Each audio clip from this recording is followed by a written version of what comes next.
Where can I find some good time Charlie to play with?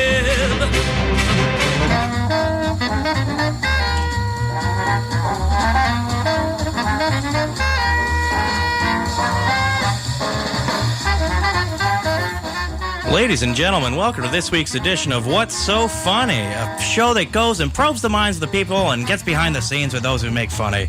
This week's guest is fantastic comedian, author, father, Charlie Demers. And of course, it's your host, the greatest comedian interviewer in the downtown east side, Mr. Guy McPherson. Thank you, Sam. Oh, yeah. What was that? I only messed up twice this time. Really? I didn't even notice. I liked it. I liked that I was introduced as Father Charlie Demers. He's a comedian and he writes books and he shepherds souls at the local cathedral. Father Charlie Demers is going to be blessing us. Well, yeah, good point. Oh, well. I liked it. Yeah, hey. That's this good. is raw. You got a new character. Yeah. Hey, is my mic on? I don't even hear me. You're on, Guy. Really? Okay. Oh, there we are. In the beginning, there was the Word, and the Word was Guy.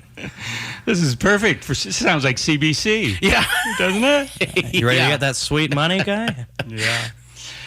Yeah, and also this hour we're going to have maybe author Charles Demers in studio. I know you go by both. Yeah. I'm kind of a, in the world of comedy, I'm known primarily as Charlie, and in the world of writing, I write my name down as Charles Demers. You do, because you always did. And then as a, as an international man of mystery, I'm known as Carlos Del Mar. And, just various, I find it important to have, different names for different situations. You're a good time Charlie tonight. Good time Charlie with a Cupid doll. So, and I'm a pro-union guy. It's, it all comes together. Wasn't that a nice snappy number to start things off with? Yeah, it's a... Yeah, everyone needs a theme song. I think this could be yours. And it took away the Sunday nightness of the feel, that's more of a Saturday night, Friday night. It's kind of a bouncy...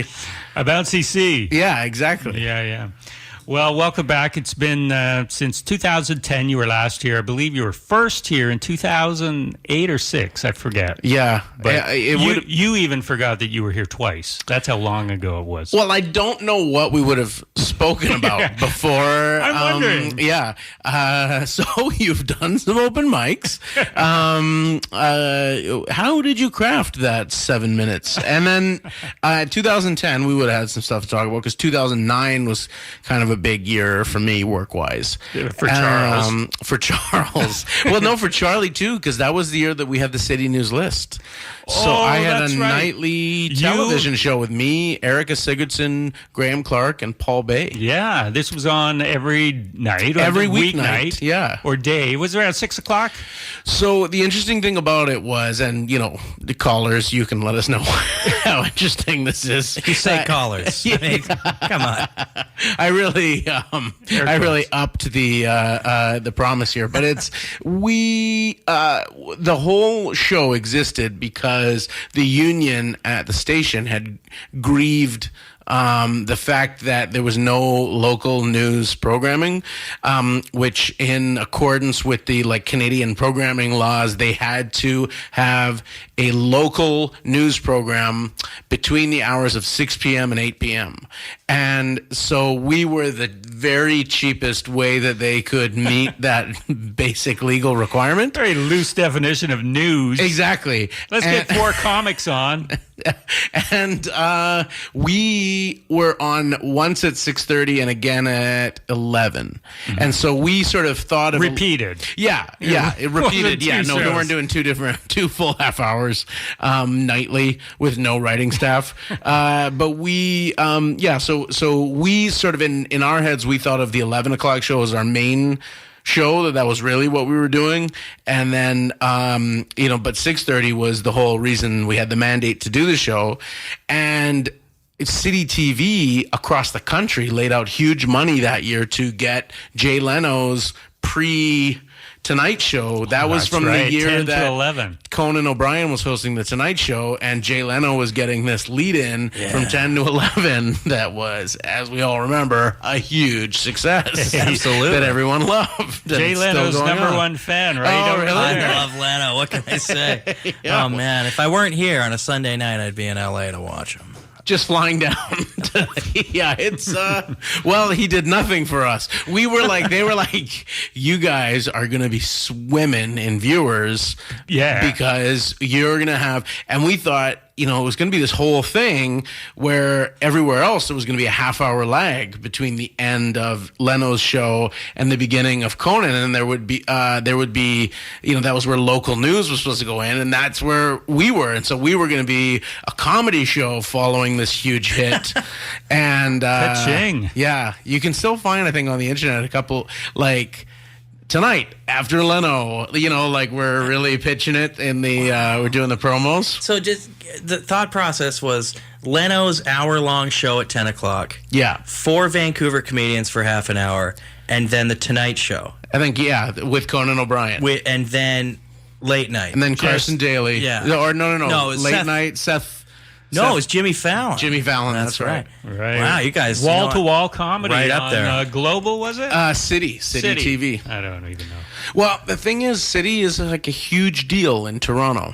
And then in Vancouver, it's the small fish, but it's CKVU, which is this great local institution, and They has used to have the Vancouver show from 6 till 8. exactly. And we were trying to, I still think it would be great for them to do that, like resurrect the Vancouver show. Vancouver show. Peter Yeah. Shandel's still around.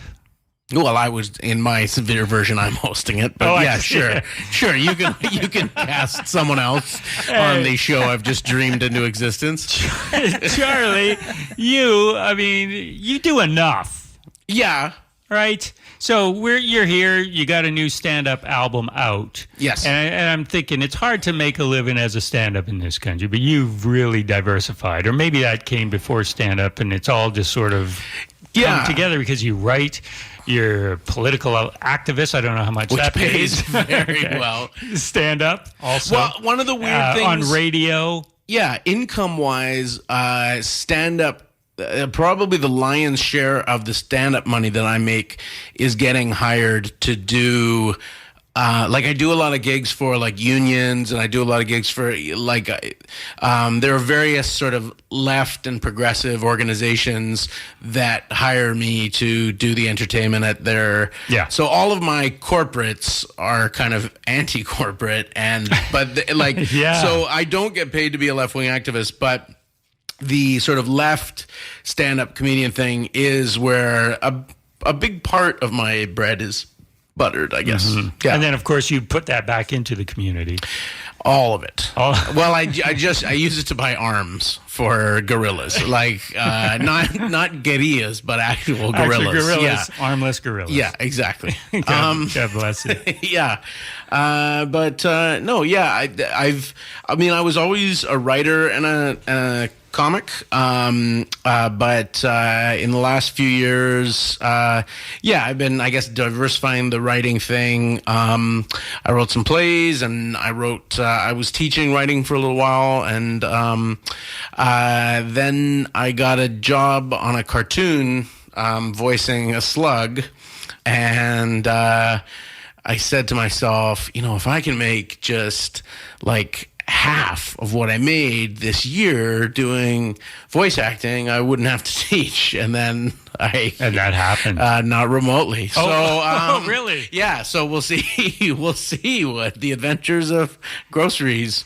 This is Beat Bug. Beat Bugs. Yeah. Beat Bugs on Netflix. It's on Netflix, and right now there's a special. So we recorded an hour-long special, and actually, if you sign on to Netflix right now, I mean, this was true yesterday. I don't know if it still is, but how sometimes Netflix will run, the trailer at the top for hey, watch this thing. Yeah. So we were that yesterday. Oh. Yeah. So and does it matter how many people watch? yeah. It matters to you. I mean, the bottom line. No, I don't know how many people. Netflix is legendarily proprietary about all their data. So no one actually knows how many people have seen anything that's on Netflix. So let's just say it's very popular. It won an Emmy. Oh, did it? Yeah. And it is, Sam is bringing it up. The trailer is on Netflix. It won an Emmy. It's a big hit. Like the deal for the toys is with Target, which is of course famously not in Canada after an attempt to break in. Here for a while, yeah. But there are walls of Beatbugs toys in the toy departments of Targets across the United States. Wow. Do you have a Walter? Several. Yeah. We were in Duluth, Minnesota last summer visiting my wife's family, and we went looking for the toys. Well, we knew they were there, but we didn't know where. And I had my daughter in the shopping cart, and we're just sort of looking, trying to find it, and we see this wall of Beatbugs toys, and she knows I am Walter the Slug, and we just see all of these little plastic, and we look at it, we look at each other, and we both just crack up laughing. It was the most surreal. And then the really bizarre part is there's a piggy bank of Walter, and you press a button, and it's because it's the Beatles songs. Yeah. And so they have the people singing, and we don't do the singing. But then so there are 2 Beatles songs that this thing plays when you press the button, and then you press it a third time, and my voice comes out of it, delivering one line of dialogue. And that was just a beyond bizarro. Wow. How many people did you tell on the way out? Well, only the cashier, because I had this shopping cart full of Walter Slug. Because the thing is too, when I took a photo and I sent it to my dad and brother, and they were like, "You got to get this for me, and you got to get this," So we and I knew you couldn't get them back home, so I bought all of these slugs. And as I'm leaving, I kind of say to the cashier, the reason that I'm buying all these is because I do the voice for this character. And maybe at the Target in, Orange County or whatever, that's not a big deal. But at the Target in Duluth, Minnesota, I was the biggest thing to ever come through. Yeah. She was pretty thrilled. Not that she had ever seen the toy before, not that she had any context for it, but it went over pretty big. Yeah, thrilling. And your daughter's how old now? She'll be 4 in January. 4. And I remember after you were here in 2010, I gave you a ride home, and you said that you wanted to have kids or a kid. I remember, and congratulations, you finally did. Thank you. I set a goal and I achieved it. 3 years but later. Look at me. It's been 7 years since I've been on the show. Yeah. This wasn't is the one cost of your of goals. childhood. Yeah. But she's 4, and she can watch the show. It's animated, fun for kids, and there's no confusion there because she must be a bright kid. She's yours. Well, I like to And think Kara's. so. Her mom's a real smart lady, and she's a very smart kid. Whatever the reasons, she's a very smart kid, and although almost to the level of. I was almost kind of insulted by how easily she seemed to get that, because I pointed to the slug and I was like, "That's Daddy," and she just kind of was like, "Yeah, okay, I buy that." What's the voice like? Give me the voice. Give me the voice. So the voice is it's very energetic, and it moves up and down in the register, and it's got this lisp, and this is what he sounds like. So it doesn't sound like me when she's watching. But you can do it for her. But I can do it for her. But I was really amazed, actually, by how quickly because it's not like a 3-year-old who watches cartoons is like, I wonder what actors do the voices for these guys. They're like, can Ryder really get all the dogs to do that? Yeah. But I did. So I have booked almost nothing in the world of voice acting. I do multiple auditions a week. I never get anything. The 2 things that I have booked, other than Beatbugs, or I did one episode of a show called Dino Trucks, which was a ton of fun, and I did an episode of My Little Pony. Oh, one episode where I played the main girl, Twilight Sparkle. I was her dad. And so And he sounded like no, yeah, exactly. This is why I don't get any auditions. Yeah. So I said to Josephine, because she's gotten really, really into My Little Pony recently. Oh, perfect. And I was like, Daddy played Twilight Sparkle's dad, and that one she keeps going, "Are you sure?" So she seems a little bit more skeptical of that one. But she got Walter. And that's with Ashley Ball. Yeah. Ball yeah. From Hey Ocean. I love that band. And we've had her bandmate in studio as a guest. David Beckingham, of course. Ashley's amazing. So Ashley's been Ashley's kind of one of the major sort of voice acting stars. Yeah. Full stop, right? Like there's not just there's Vancouver, Vancouver, not just Canada. Like there's really no kind of qualifying what her level of success. And when I started, obviously Beatbugs was the first gig I ever got, and the show's creator Josh Wakely just said to me, he's like, just watch Ashley, she's a superstar, and that's who you kind of because she's been doing it for like, I think 12 years, and she's on a million different series, and and then she's also this just amazing singer and fantastic. Yeah. So Ashley's great. And flute player. Oh, flautist. Yeah. Or flutist. No, I believe it's flautist. It's both. Charlie Really? is correct, Yes, it guy. is. Shut up. It is both. And I will put money on that.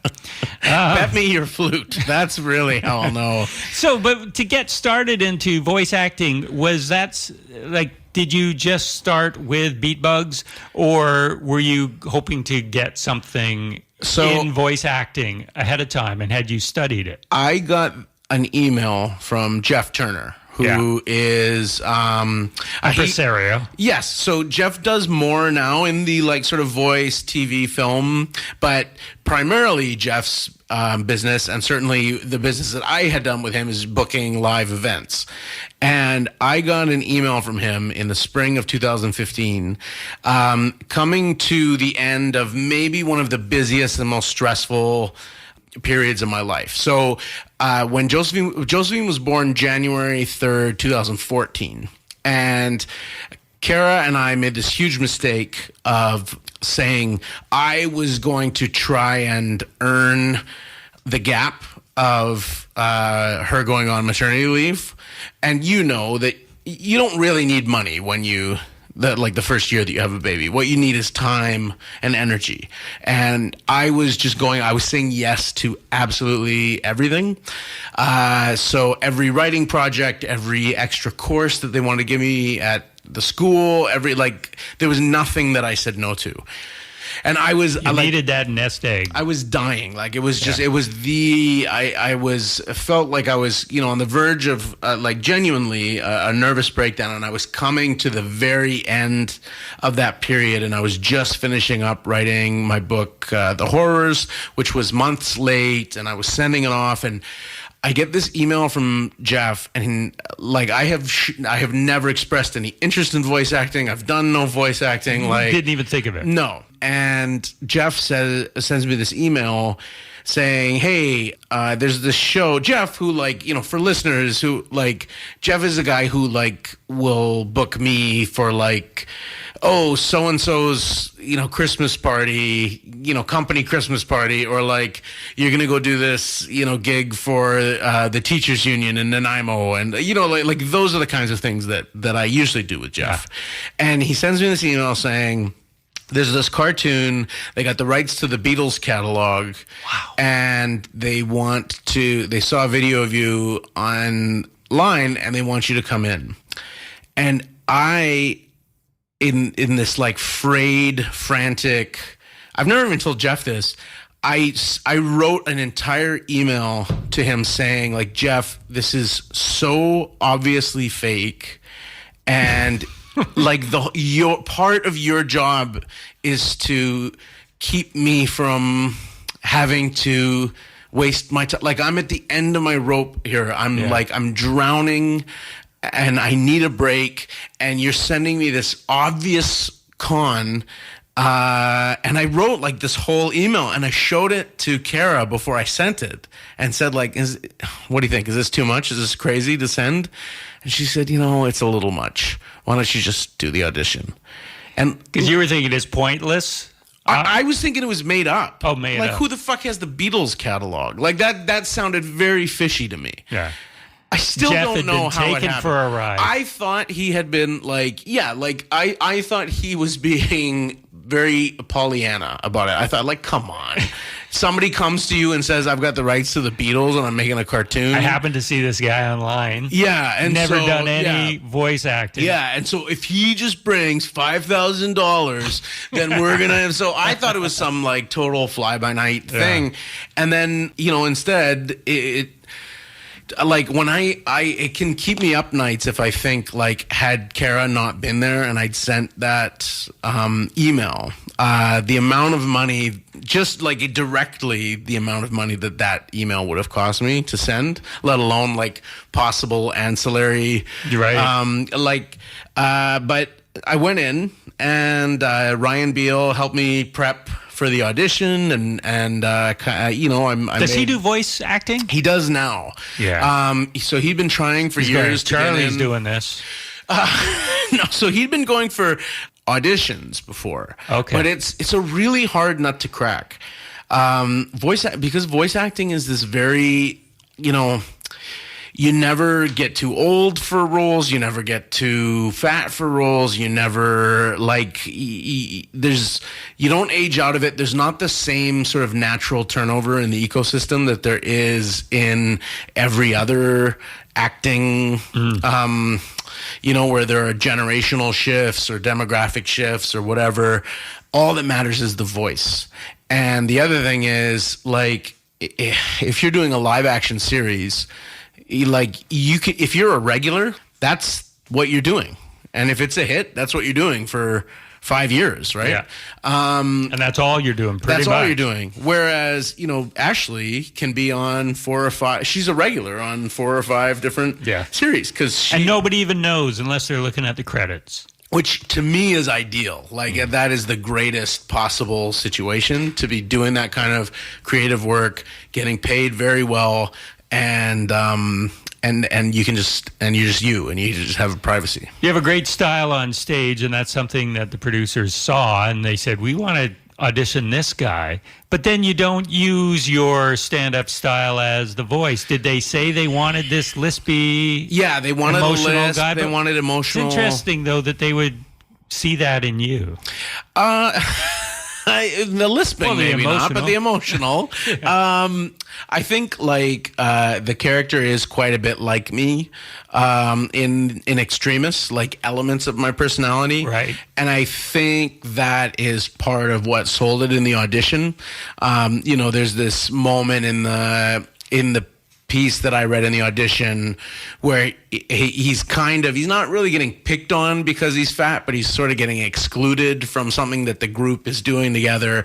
And he had this moment in the audition of genuine kind of hurt and perplexity. Mm-hmm. And I do think that I was able to play him funny, but with that genuine with that genuine sort of feeling or that genuine memory, and it just it went really well. I could tell in the space that they really liked it and that that it went really well. And what I found out later was that they had kind of they had gone through every voice actor in Vancouver, a bunch of voice actors in LA, and the creator of the show just had this real sort of very, very specific idea of what he wanted. So I just got incredibly lucky. It was amazing. Like manna from heaven. Yeah. And then nothing. And so I just hope Beat Bugs goes long enough for me to, be able to find something else. Yeah. How long, did you wrap up the season in a short period of time? So we did the first 2 seasons all at once. And so that was 52 episodes, and the 52 episodes, they're 11-minute episodes. So we did 52 11-minute episodes, I want to say over the course of maybe 2 or 3 months, just you'll have weeks where it's like you're in for 3 days that week, or you're in for half days the whole week, or whatever it is. It was probably about like 15 full days of work, because we would do about 4 11-minute episodes in a full day. The whole cast together. Yeah, the whole cast just together. No. I mean, I had to catch up on a bunch of them because they had started recording the series without the actor, for Walter. But I also had Peter Kalamis in there with me, so he's a regular. Oh wow. He's a regular performer on the show. He's not one of the core cast, like he's not in every episode, but he plays several characters who are semi-regular. Does he play a clam? He doesn't. He ought to. That feels like a natural. No, he plays a cockroach. Peter. So when you watch Peter in the booth, it's like, oh, so this is what, the Mozart of doing this. He's another guy who is internationally, he's at the top of the field, and you can see why. He's a virtuoso. This is something that you hadn't done prior to this, and maybe you make silly voices around the house. Yeah. But did you feel self-conscious? One, you're with these great actors, and maybe you're going, am I doing this right? And two, also just making these voices. Yeah, I mean, you do kind of, I don't want to say this in a way that sounds shitty or I have a certain baseline level of confidence of knowing that, I think I'm a pretty good stand-up comedian, and I think I'm a pretty good writer. And those are the two things that I really set out to do in my professional creative life. So I do find that I take some of that confidence over to trying something new. So when I was brought in to write plays, I didn't think of it as here's this 100%, starting from scratch. I was nervous for sure, but I also thought, look, I know how to write, and I'm a funny guy, and that's why they've brought me in. Yeah. And it was kind of that way with Beatbugs as well, where I know I'm not a voice actor, but I'm a performer, and I've done, by the time we did this, I had probably done 40 or 45 episodes of The Debaters, and I've, done 6 or 7 episodes of This Is That, where I was doing characters, and so I have worked on microphone. And you're a quick study. Well, I mean, not in everything, but in this, it felt like, and so I went in, and they were super supportive, and the creator of the show had kind of taken a gamble by bringing me on, because I was literally, he's told me stories about on the first day I showed up and I put the headphones on incorrectly, and he was just, they went over your ears. I don't know, but he was just like, oh fuck, I used my capital to because he had been he's the guy, and but he was really invested in me doing well, and the rest of the cast were all just super sweet and very incredibly supportive. We get along, we're quite close. We have this iPhone text message thread that's all how many of us are there? 5, including me, on the texts, and we keep in touch even between recordings. But everybody was just so supportive, and they were very sweet, and so it felt like a relatively safe space in which to kind of play, and I was encouraged to improvise and encouraged to sort of, if I thought of a funny line, throw it in, and and so that was a lot of fun too. And then you see the finished product, and your lines may or may not make it in, but I bet you a lot of them do. So yeah, sometimes they make them in, and sometimes they get cut for time, but so in the special there is I also play this teddy bear character in the special, and there's one line that that was improvised, and that definitely feels extra special when it gets in, for sure. Do you get a writing credit on that? No. I was supposed to write an episode for the third season, and it didn't pan out. But it went right up to the point of like I had the song that I was going to be writing to, and it just didn't work. Was it a Beatles parody song? No, it's a Beatles song. Like it's a Beatles song, but you would write the lyrics. Like essentially what they do is the story is kind of has the Beatles lyrics as like a jumping off point essentially for the story. And so they're kind of the existing lyrics get kind of recontextualized within the story, and then they get recorded by like we've had like Rod Stewart and Cat Stevens and Pink and Eddie Vedder, and like so they've had these big name people come in and do these Beatles covers, and so then they also sell like an album of these Beatles songs. Amazing. It's really neat. Like it's one of those things where like for a first experience, it was kind of the best possible thing that could happen and also the worst possible thing that could happen, because like nothing like this is ever going to happen again. I mean, like literally, we had there's this big, we flew down to LA for the premiere, and there's, the launch party is on Melrose Avenue in Jessica Biel's fudge shop, and like it's there's an after party on Sunset Boulevard, and then I'm walking out of the party with Rebecca Hussein, who's one of my castmates who plays Buzz on the show, and we just kind of looked at each other and we're like, we're in Hollywood coming out of the after party for a show that we star on Sunset Boulevard. This is what like everyone who lives in the city comes here for. And then I flew home and proceeded to not work for like 3 months and like forwarding money to myself out of my savings account. And so it's it's an interesting life. But there are people in Vancouver who are really making a go of it. Somebody like Ashley, it's a very lucrative and well, you've been at it relatively short time. Absolutely. And who knows? Well, and within the span of that, I've done we've done 70 something episodes and 1 hour long special. Like it's a good number of episodes to have been doing over the span of time that I've been. It just happens to have all been for this one show. So what would be fantastic is just to kind of, if I could ever get to a place where I just have one series on the go, then that would give me the freedom to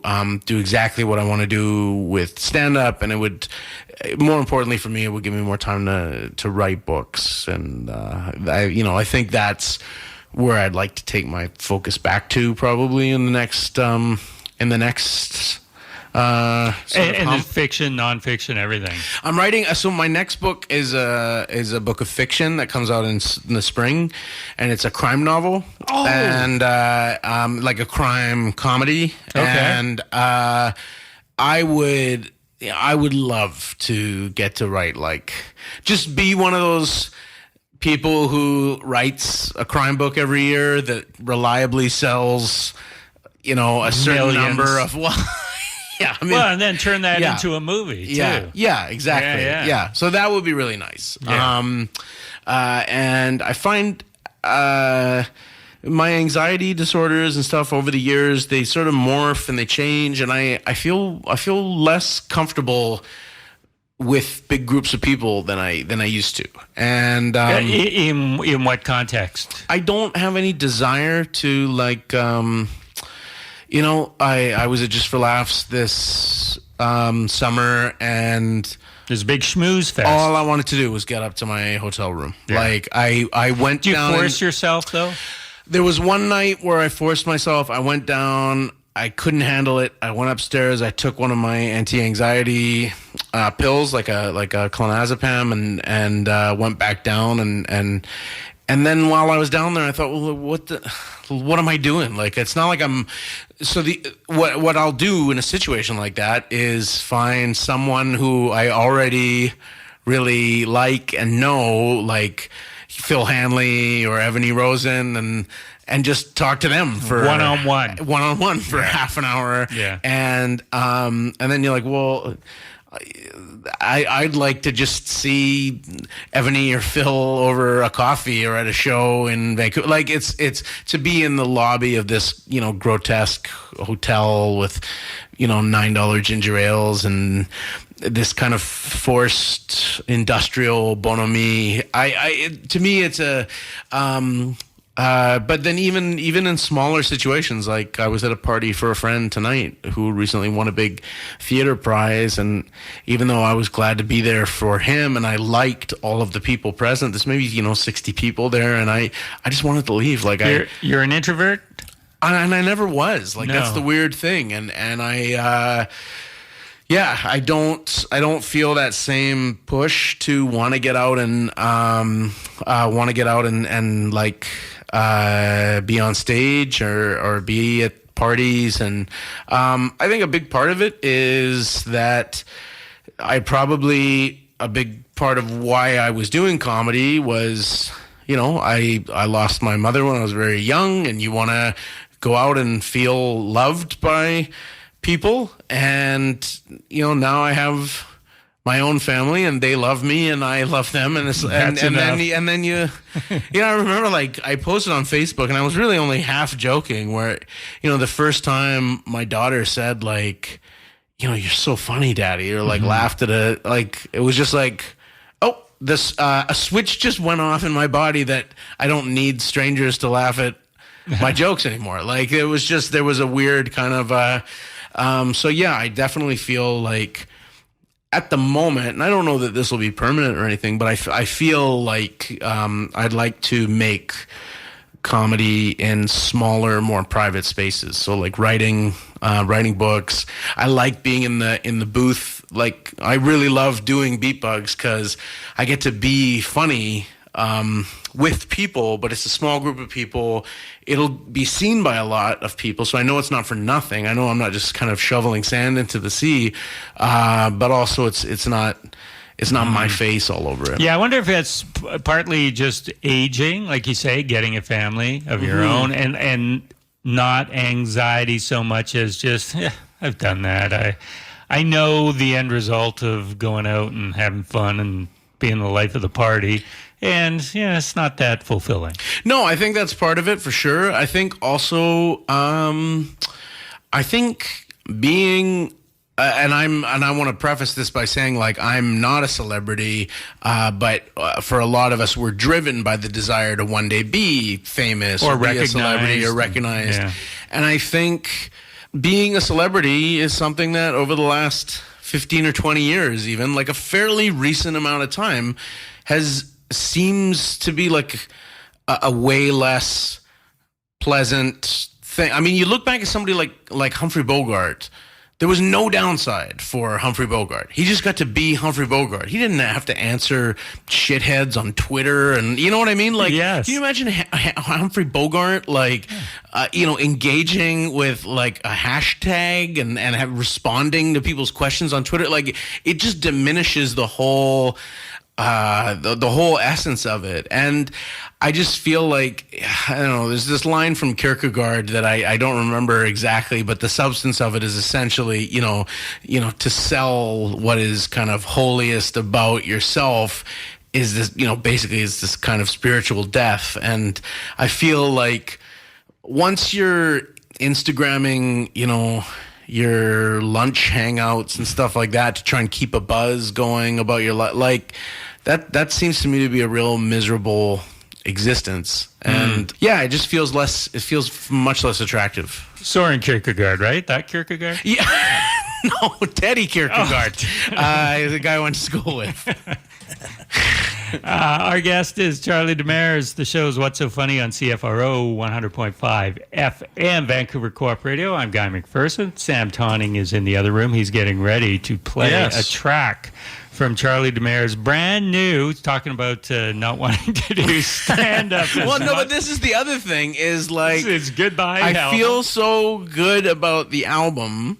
like so Kevin Marr, known as Kevy, Kevy, great friend of comedy in Vancouver, and he produced this album and I'm just so happy with it, and I feel like, I don't know, and maybe this is one of those things where I'll be embarrassed at having said this, but like I feel like I could go and write a different hour after this, but I don't know what I'm gonna do. That's like, I do feel like I've said, like, I don't want to now go and find a new, reinvent my whole voice or anything like that. Like, this feels like it's really what I wanted to do and say with stand-up comedy. Like, it just feels very complete to me. Like, I just feel very happy with the album. Yeah, it's a great album, and it's out just in time for the Junos, which now have a comedy category after I don't know how many decades without one. It's very exciting. Yeah. And the Junos are in Vancouver this year, and it's just so cool that 604 Records is the sort of leading industrial force with this kind of return of, because for so long Vancouver has just been on the very edge of anything that was happening in the industry of comedy, like in the business, infrastructure of comedy. Yeah. And so it's not if, the, biggest, producer of comedy albums is, literally the name of the label is our area code. Yeah. That's nice. Yeah, and this album's called Fatherland, which is great because it's not a pun, but it also has two meanings, so maybe it is a pun. Yeah, it's kind of a play on words, but it's because I've also bumped on that in describing it to people, because it's not a pun, but the idea is like fatherland cuts both ways. It's like, because it's about fascism and Nazis, and partly it's about being a dad. Mm-hmm. And so fatherland is the feels just right. Yeah. Do we have the tracks locked and loaded, Sam? Yes. Are we going to do both of them back to back? Well, let's see how it goes. We'll see if we're enjoying it.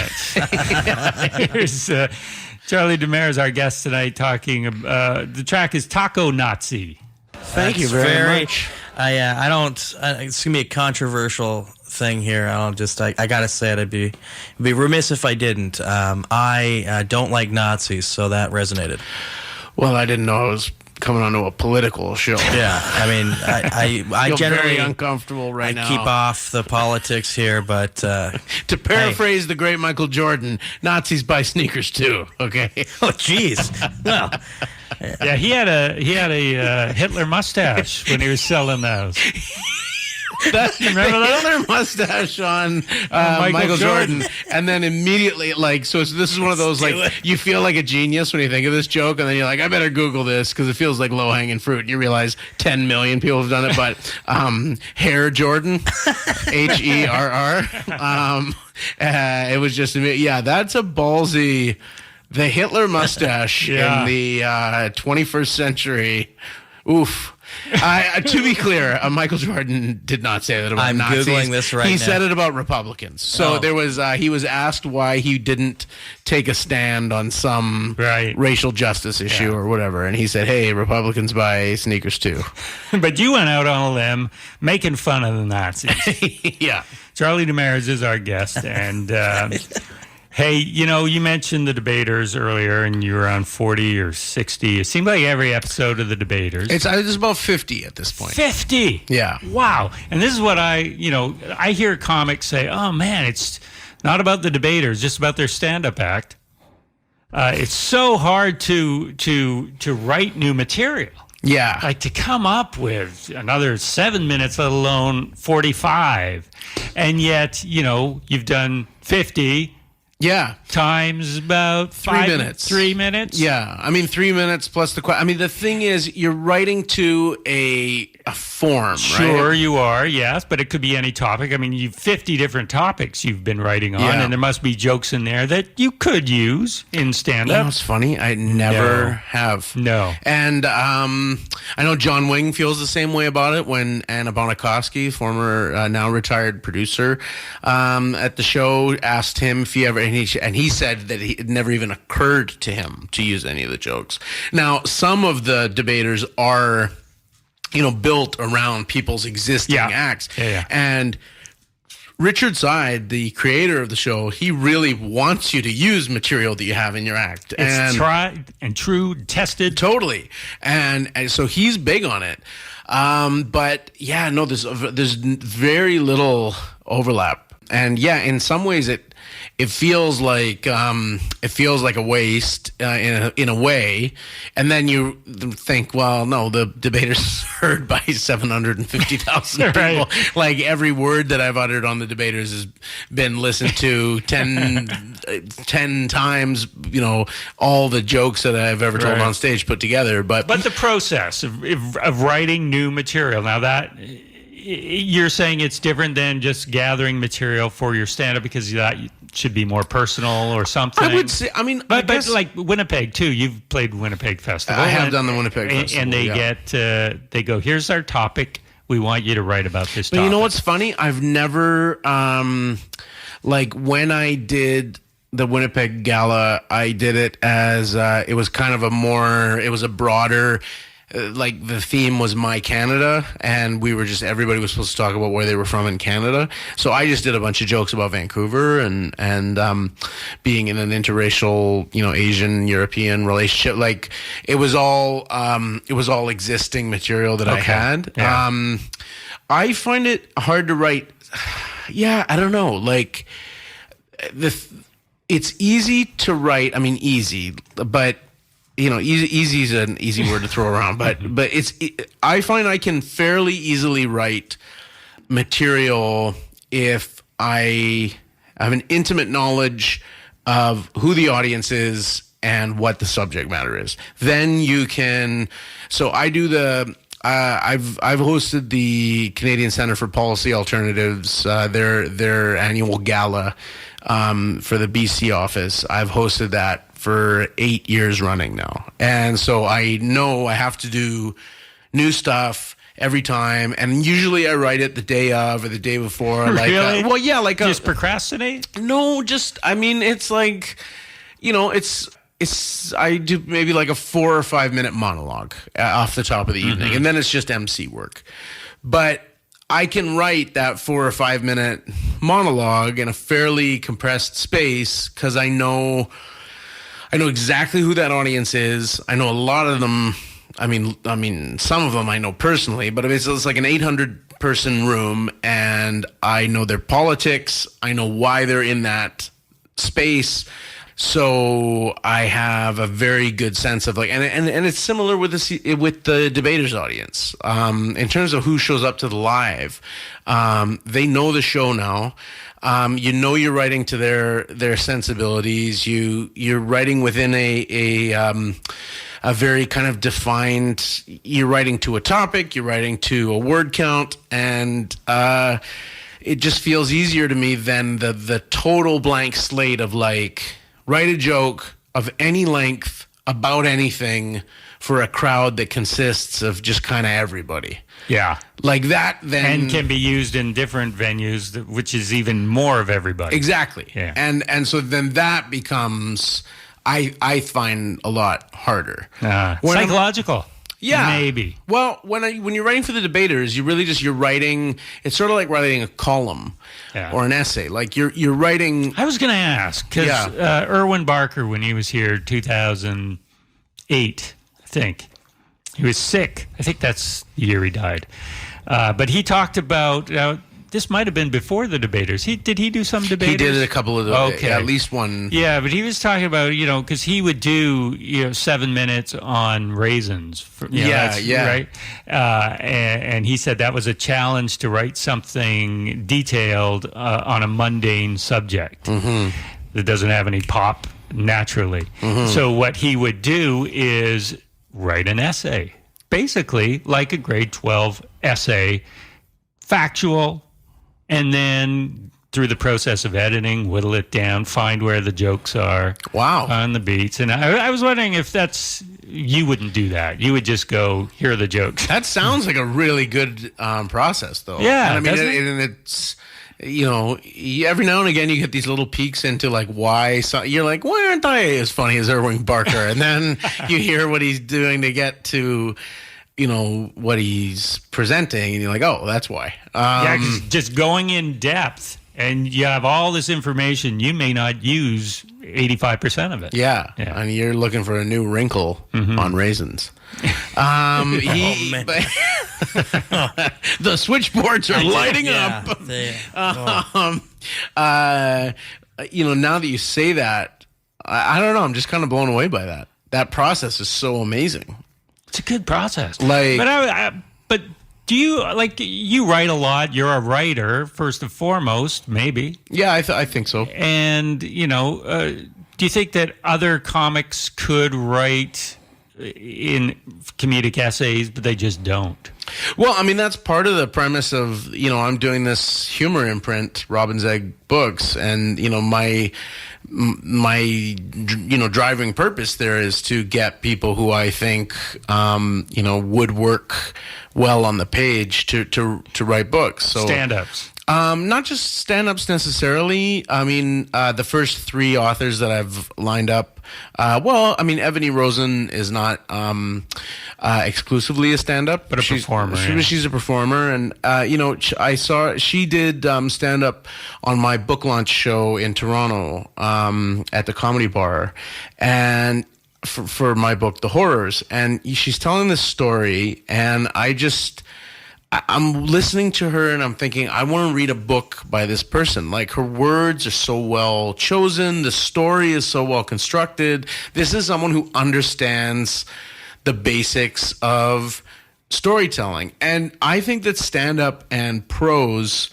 are actually very similar in the sense that they're the 2 forms. I mean, they're not the only 2 forms, but they are 2 forms in which you are working exclusively with words. And that's, there's nobody builds a set, nobody does any costuming, there's no lighting it. It's just like, I'm telling you a story or I'm sharing an idea, and all I have are the words. And, on stage, you have a bit more, you have more tools in the sense of you can be more dynamic with the performance, and on the page you have the luxury of time, and you don't need to get a laugh right away, and in concert not everybody has to laugh at the same time, but I think it's a skill set with a lot of overlap. So I absolutely do think that there are other comedians who could I think so too, write books. But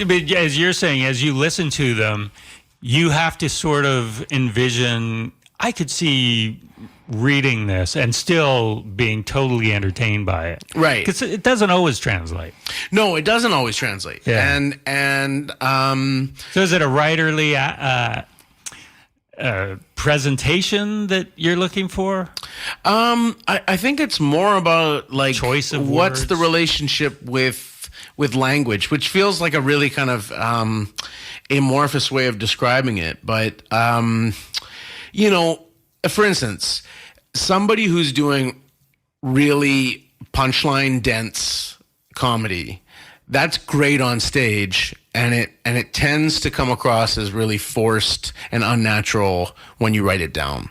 If you're just constantly doing sort of set up punch. Yeah, unless it's a gag book. Yeah. And it has that feeling of disposability to it. Whereas if someone is telling a story that has a bunch of little asides and little, like that to me is a comedy form that's gonna work better on the page, and even then it can't just be a 1-for-1 transfer. But those are the kinds of, I guess, instincts that I'm looking at. So you're approaching people, and are they going, oh, yeah, sure, I'd love to do this? Or are some people going, that's too much work? So the first 3 people who I approached are real worker bees. Like I approached people who I know have very strong work ethics because, for me, I'm putting a lot on the line as well in the sense of like, I'm contractually obligated to provide the publisher with a book. So if it doesn't come in, like I'm hooped as well, right? Mm-hmm. So do they know what they've signed up for and how much work it'll be? No. I mean, I don't think you don't they do. tell them that. Well, I don't think there's any way you can tell it to. Like writing a book is such a different kind of work. And Evany wrote a great essay or gave a great interview about what she learned. How different, here's someone who's written 1 million TV scripts, or sketch scripts and like, just done a ton of writing. And for her, writing a book was like, it was like nothing she'd ever done before. Like, because it isn't like anything else. The second book is going to be written by Ryan McMahon out of Winnipeg, and Ryan's somebody who works in multiple formats, and he's worked in documentary film and podcasting, and he's someone who never stops, and so I think he's a wise choice for somebody who will have that kind of nose to the grindstone, get the thing done. And then Alicia Tobin is my third author. Oh, really? And, yeah. Awesome. And she's someone whose writing I've read before. She's done little snippets of it, and it is so good, and it's so, and she's also someone I know, I've always been able to personally count on. And so, I have 3 people who I feel really good about to kind of be the inaugural books, and then the first book went to a second printing already, so there seems to be an appetite for it. My hope is that it keeps growing, and ideally I'd love to be doing 2 of those books a year, but right now it's one every fall. You're launching possibly new careers for some of these people.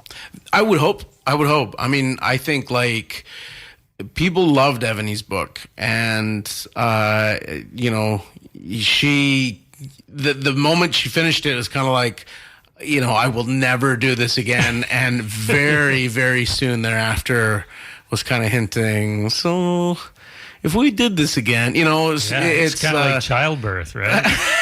You go, never. Yeah. And then, psychologically, biologically, physiologically, you forget the trauma of going. You just see this thing creating that a you book. Created. Exactly. This life that you created. You mentioned podcasts. I know we got to wrap it up soon, but you mentioned podcasts. You do a podcast. I'm doing a podcast. It's a left-wing books podcast. It's called the Well Reds Yeah, podcast. and I was thinking how labor-intensive that is, and then I thought, that would be a great name for a podcast, labor-intensive. Labor-intensive. It could be either a childbirth or go. trade union organizing tips. A lot of reading that you got to do. I'm it is a lot of reading, reader. as am I. Yeah. And so we've had to play with the frequency of it. And, I think originally we wanted to do, originally we wanted to do every 2 weeks, but it looks like it's once a month is on its own proving to be enough of a challenge, because I don't want that to be the only reading that I'm doing either. And then,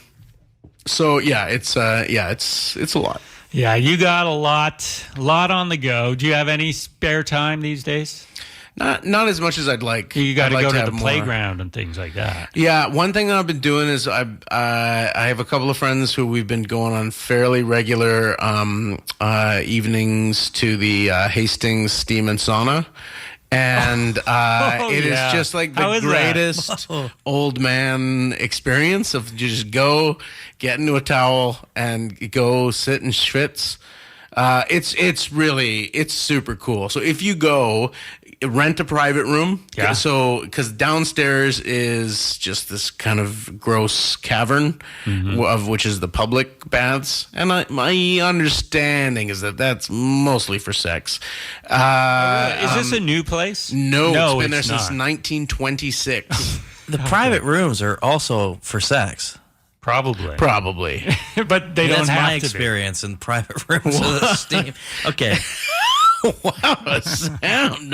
First with the Nazis, and now this. Yeah. Controversy over on this side of the booth. No, I would book room 11. There's a $10 surcharge because it's the fanciest room, but it's the only one that's a combination wet dry, and it's the best money you'll ever spend. I was over at the Killarney pool, and they have a steam room. I Yeah. walked in, I had to walk right out again. Yeah, it's yeah. too hot. Yeah, well, that is That's the point. the I guess. point. And Seems dangerous to me. you can set the like we usually go a medium heat, and then you add your own steam. Oh, yeah, in 'cause a it's private private, situation, yeah. you're adding your own steam. Yeah, and you can be as naked as you want. Very is how much I want. Charlie, we end on nudity. That's good. But so we got And where we started. Beat Bugs on Netflix. By the way, is there an age range for that? I would say like preschoolers and anyone on drugs. And anyone who likes the Beatles. It's very colorful. The music's great. Like it has the production values are beautiful on it. So Yeah. I'm not going to bullshit and say that, a 17-year-old kid is going to be entranced by the plot. But if you have to, you know this from being a father, like everything that's made for children, there's no middle ground. It's either inspired, beautiful, like crafted with love, or it is absolute Turn this off. shit. And Beat Bugs is very much at the crafted. Good. Because I miss watching those. Like Yeah. I always loved Little Bear. I don't think I know that one. Oh, it's beautiful. All this stuff I is just very love it. generationally sequestered. Okay, but Beat Bugs on Netflix. We got Fatherland on all your Apple Musics, all the streaming Yeah. services. Great new stand-up album by Charlie Demers, our guest this evening, and third time. I'd like Hopefully- to be back again before Please. 7 years have passed. Please. Because this was a lot of fun. Thank you very much. Thank you very much. Thank you, Sam. Thank you. Good night, everybody. Next week, we have Daryl Lennox and Gary Ewell. That's an odd combination. Find out what that's all about next Sunday at 11. Thanks.